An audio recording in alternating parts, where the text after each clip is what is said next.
Face à face tendu entre policiers et manifestants américains à Ferguson, au lendemain de la relaxe de l'officier qui a abattu Michael Brown, un calme relatif est revenu dans cette ville du Missouri.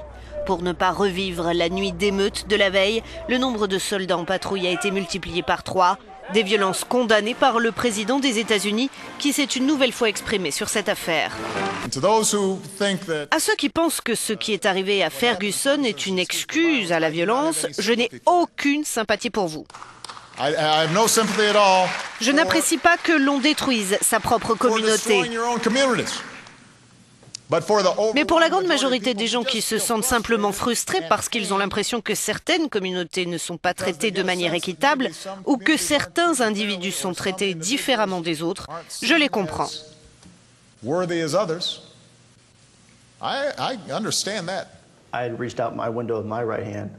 L'officier Darren Wilson s'est lui exprimé pour la première fois publiquement hier. Il affirme avoir agi en légitime défense par peur que le jeune noir de 18 ans ne lui vole son arme. Le policier a tiré à 12 reprises sur la victime désarmée, une victime menaçante selon Wilson. L'ami de Michael Brown, qui se trouvait avec lui au moment du drame, affirme au contraire que le jeune homme avait les mains en l'air lorsqu'il a été abattu.